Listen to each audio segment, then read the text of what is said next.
अस्सलाम वालेकुम वीवर्स, कैसे हैं आप? उम्मीद है कि आप खैरियत से होंगे। हम रोज़मर्रा ज़िंदगी में उर्दू ज़बान में ऐसे जुमले इस्तेमाल करते हैं जैसे कि चलो मान लेते हैं कि कल वो यहाँ नहीं था।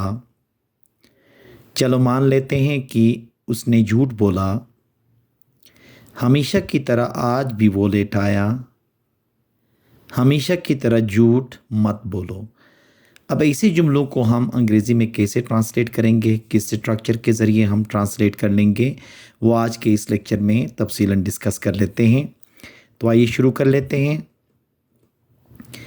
चलो मान लेते हैं कहने के लिए इंग्लिश में let's say that.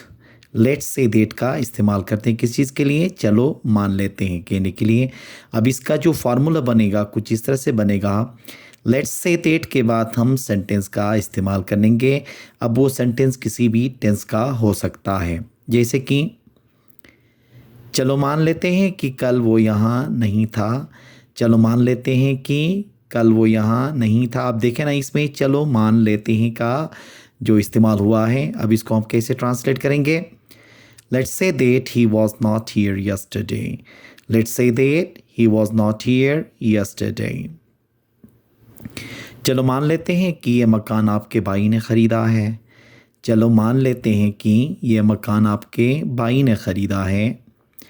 Let's say that your brother has bought this house. Let's say that your brother has bought this house. चलो मान लेते हैं कि उसने झूठ बोला। चलो मान लेते हैं कि उसने झूठ बोला। Let's say that he told a lie. Let's say that he told a lie. तो चलो मान लेते हैं के लिए हम क्या कहेंगे? Let's say that का इस्तेमाल करेंगे। दूसरा स्ट्रक्चर है हमारे पास हमेशा की तरह के लिए हम इस्तेमाल करते हैं एज एवर। एज एवर का इस्तेमाल हमेशा की तरह के लिए या पहले की तरह के लिए भी हम इसको इस्तेमाल करते हैं, जैसे कि इसका फार्मूला बनेगा पहले सेंटेंस फिर उसके बाद एज एवर का इस्तेमाल करेंगे। जैसे कि हमेशा की तरह असलम इस कमरे में अकेला रह रहा है। हमेशा की तरह असलम इस कमरे में अकेला रह रहा है। Aslam is living alone in this room as ever. Aslam is living alone in this room as ever. हमेशा की तरह आज भी वो लेट आया। हमेशा की तरह आज भी वो लेट आया। He came late even today as ever. He came late even today as ever. हमेशा की तरह झूठ मत बोलो। हमेशा की तरह झूठ मत बोलो। Don't tell a lie as ever. Don't tell a lie as ever. इसको हम ये भी कह सकते हैं कि पहले की तरह झूठ मत बोलो भी हम कह सकते हैं। तो हमेशा की तरह या पहले की तरह के लिए हम क्या इस्तेमाल करते हैं? एज एवर का इस्तेमाल करते हैं।